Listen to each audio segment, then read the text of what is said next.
ತುಂಬ ಜನರು oil items ಹೆಚ್ಚು ತಿನ್ನುವುದಿಲ್ಲ, ಆದರೂ ಸಹ ಯಾಕೆ ಫ್ಯಾಟ್ ಆಗುತ್ತಾರೆ? ತುಂಬ ಜನ ಆಯಿಲ್ ಫುಡ್ ಬಿಡೋದ್ರಿಂದ ನಾವು ಫ್ಯಾಟ್ನ ಕಡಿಮೆ ಮಾಡ್ತೀವಿ ಅಂತ ಅಂದ್ಕೊಂಡಿದ್ದಾರೆ, ಆದರೆ ಅದು ರಾಂಗ್. ಸೊ ಆಯಿಲ್ ಫುಡ್ಡಿಂದ ಕೂಡ ಫ್ಯಾಟ್ ಆಗುತ್ತೆ, ಅದ್ರ ಜೊತೆಗೆ ನೀವು ತಿನ್ನೋ ಕಾರ್ಬೋಹೈಡ್ರೇಟ್ಸ್ ಕೂಡ ನಿಮ್ಮ ದೇಹದಲ್ಲಿ ಫ್ಯಾಟ್ ಆಗುತ್ತೆ. ನಾವು ಆಯಿಲ್ ಫುಡ್ ತಿನ್ನಲ್ಲ ಅಂತ ಕಾರ್ಬೋಹೈಡ್ರೇಟ್ಸ್ನೇ ಹೆಚ್ಚು ತಿಂತಾ ಇದ್ರೆ ನಮ್ಮ ರಕ್ತದಲ್ಲಿ ಕಾರ್ಬೋಹೈಡ್ರೇಟ್ಸ್ ಇಂದಾಗಿ ಗ್ಲೂಕೋಸ್ ಲೆವೆಲ್ ಜಾಸ್ತಿ ಆಗುತ್ತೆ. ಯಾವಾಗ ರಕ್ತದಲ್ಲಿ ಗ್ಲೂಕೋಸ್ ಜಾಸ್ತಿ ಆಗೋಕ್ಕೆ ಸ್ಟಾರ್ಟ್ ಆಗುತ್ತೆ, ಆ ಗ್ಲೂಕೋಸ್ ಎಲ್ಲ ಗ್ಲೈಕೋಜನ್ ಆಗಿ ನಮ್ಮ ಲಿವರು ನಮ್ಮ ಮಸಲ್ಸ್ ಅಲ್ಲಿ ಕೂರಕ್ಕೆ ಸ್ಟಾರ್ಟ್ ಆಗುತ್ತೆ. ಯಾವಾಗ ಲಿವರು ಮಸಲ್ಸ್ ಅಲ್ಲಿ ಗ್ಲೈಕೋಜನ್ ಲೆವೆಲ್ ಜಾಸ್ತಿ ಆಗುತ್ತೆ, ಅವಾಗ ನಾವು ತಿನ್ನೋ ಕಾರ್ಬೋಹೈಡ್ರೇಟ್ಸ್ ಎಲ್ಲ ನಮ್ಮ ದೇಹದಲ್ಲಿ ಫ್ಯಾಟ್ ಆಗೋಕ್ಕೆ ಸ್ಟಾರ್ಟ್ ಆಗುತ್ತೆ.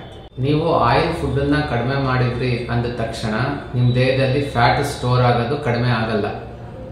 ನೀವು ತಿನ್ನೋ ಕಾರ್ಬೋಹೈಡ್ರೇಟ್ಸನ್ನ ಯಾವಾಗ ಕಡಿಮೆ ಮಾಡ್ತಾ ಬರ್ತೀರಾ, ಆವಾಗ ನಿಮ್ಮ ದೇಹದಲ್ಲಿ ಫ್ಯಾಟ್ ಸ್ಟೋರ್ ಆಗೋದು ಕಡಿಮೆ ಆಗುತ್ತೆ, ತುಂಬ ಬೇಗ ಐಡಿಯಲ್ ವೇಟಿಗೆ ಬರ್ತೀರಾ. ತುಂಬ ಜನ ಏನು ತಿಳ್ಕೊಂಡಿದ್ದಾರೆ, ಆಯಿಲ್ ಫುಡ್ಡನ್ನು ನಾನು ಅವಾಯ್ಡ್ ಮಾಡಿದರೆ ತುಂಬ ಚೆನ್ನಾಗಿ ಫ್ಯಾಟ್ ಲಾಸ್ ಆಗುತ್ತೆ ಅಂತ ತಿಳ್ಕೊಂಡಿದ್ದಾರೆ. ಆ್ಯಕ್ಚುಲಿ ಆಯಿಲ್ ಫುಡ್ಡಿಂದ ಮಾತ್ರ ದೇಹದಲ್ಲಿ ಫ್ಯಾಟ್ ಪ್ರೊಡ್ಯೂಸ್ ಆಗಲ್ಲ, ಅದ್ರ ಜೊತೆಗೆ ನೀವು ತಿನ್ನೋ ಕಾರ್ಬೋಹೈಡ್ರೇಟ್ಸ್ ಕೂಡ ನಿಮ್ಮ ದೇಹದಲ್ಲಿ ಫ್ಯಾಟ್ ಆಗುತ್ತೆ. ಇವಾಗ ನೀವು ತಿಳ್ಕೊಬೇಕಾಗಿರೋದು, ವೆಯ್ಟ್ ಲಾಸ್ ಮತ್ತು ಫ್ಯಾಟ್ ಲಾಸ್ ಮಾಡೋರಿಗೆ ತುಂಬ ವಿಷಯ ಗೊತ್ತಿರಬೇಕು ಒಂದು ಐಡಿಯಲ್ ವೇಟಿಗೆ ಬರಬೇಕಂದ್ರೆ. ಅದರಲ್ಲಿ ಡೇ ಬೈ ಡೇ ಒಂದೊಂದೇ ವಿಡಿಯೋ ಅಪ್ಲೋಡ್ ಮಾಡ್ತಾ ಹೋಗ್ತೀನಿ, ಸೊ ನೀವು ನೋಡ್ತಾ ಹೋದರೆ ನಿಮಗೊಂದು ಐಡಿಯಾ ಬರುತ್ತೆ. ಸೊ ಫಸ್ಟು ಕಾರ್ಬೋಹೈಡ್ರೇಟ್ಸ್ ಕೂಡ ಫ್ಯಾಟ್ ಆಗುತ್ತೆ ಅಂತ ಹೇಳಿದೆ. ಸೊ ಕಾರ್ಬೋಹೈಡ್ರೇಟ್ಸ್ ಅಂದರೆ ಏನು? ಏಕದಳ ಧಾನ್ಯಕ್ಕೆ ಕಾರ್ಬೋಹೈಡ್ರೇಟ್ಸ್ ಅಂತ ಕರೀತಾರೆ. ಅಕ್ಕಿ, ರಾಗಿ, ಜೋಳ, ಗೋಧಿ, ಸ್ವೀಟ್ ಕಾರ್ನು, ಸೊ ಇದೆಲ್ಲ ಏಕದಳ ಧಾನ್ಯ. ಇದರಲ್ಲಿ ಫ್ಯಾಟ್ ಲಾಸ್ ಆಗಬೇಕಂದ್ರೆ ನೀವೇನಾದ್ರು ರೈಸ್ ಬಿಟ್ಟಿರ್ತೀರಾ, ಚಪಾತಿ ಯೂಸ್ ಮಾಡ್ತಾ ಇರ್ತೀರಾ, ಮತ್ತು ಚಪಾತಿ ಸಬ್ ಐಟಮ್ಸ್ ಏನೇನು ಬರುತ್ತೆ, ಉದಾಹರಣೆಗೆ ಚಪಾತಿ, ಪೂರಿ, ಕಚೋರಿ, ಪಾನಿಪುರಿ, ಇದೆಲ್ಲ ಬಂದ್ಬಿಟ್ಟು ಗೋಧಿಯಿಂದ ತಯಾರಾಗೋಂಥ ಐಟಮ್ಸು. ಮೈದಾ ಐಟಮ್ಸ್ ನಿಮಗೆ ಗೊತ್ತೇ ಇದೆ, ಪರೋಟ ಅದೆಲ್ಲ ಏನೇನು ತಯಾರಾಗುತ್ತೆ. ಇವಾಗ ರೈಸಿಂದ ಏನೇನು ತಯಾರಾಗುತ್ತೆ, fried rice, egg rice, dosa, idli, ಇದೆಲ್ಲ ಬಂದ್ಬಿಟ್ಟು ಯಾವ್ದ್ರಲ್ಲಿ ತಯಾರಾಗುತ್ತೆ? ಅಕ್ಕಿಯಿಂದನೇ ತಯಾರಾಗುತ್ತೆ. ಸೊ ನೀವು ಫ್ಯಾಟ್ ಲಾಸ್ ಮಾಡಬೇಕಂದ್ರೆ ನಾನು 2 ಇಡ್ಲಿ ತಿಂತೀನಿ, ಸಾಂಬಾರು ತಿಂತೀನಿ, ವಡೆ ತಿನ್ನಲ್ಲ ಅಂದರೆ ಇವಾಗ ಇಡ್ಲಿ ಕೂಡ ಕಾರ್ಬೋಹೈಡ್ರೇಟ್ಸ್ ತಾನೆ, ಅಕ್ಕಿಯಿಂದನೇ ತಾನೆ ತಯಾರಾಗಿರೋದು. ಸೊ ಇದು ಎಕ್ಸಸ್ ಆದಂಗೆ ನಿಮ್ಮ ದೇಹದಲ್ಲಿ ಫ್ಯಾಟ್ ಜಾಸ್ತಿ ಆಗ್ತಾ ಹೋಗುತ್ತೆ. ಸೊ ಆಯಿಲ್ ಫುಡ್ಡಿಂದ ಮಾತ್ರ ಫ್ಯಾಟ್ ಆಗಲ್ಲ, ನೀವು ತಿನ್ನೋ ಏಕದಳ ಧಾನ್ಯದಿಂದ ಕೂಡ ನಿಮ್ಮ ದೇಹದಲ್ಲಿ ಫ್ಯಾಟ್ ಪ್ರೊಡ್ಯೂಸ್ ಆಗುತ್ತೆ. ಇದು ಫಸ್ಟ್ ನಿಮಗೆ ಗೊತ್ತಿರಬೇಕು ಫ್ಯಾಟ್ ಲಾಸ್ ಮತ್ತು ವೆಯ್ಟ್ ಲಾಸ್ ಮಾಡೋರಿಗೆ.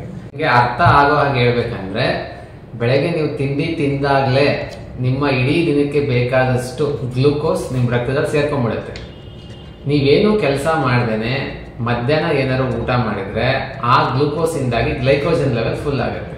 ಮತ್ತು ಏನು ಕೆಲಸ ಮಾಡ್ದೇನೆ ನೈಟ್ ಊಟ ಮಾಡಿದ್ರೆ ಅದರಿಂದಾಗಿ ನಿಮ್ಮ ದೇಹದಲ್ಲಿ ಫ್ಯಾಟ್ ಸ್ಟೋರ್ ಆಗೋಕ್ಕೆ ಸ್ಟಾರ್ಟ್ ಆಗುತ್ತೆ.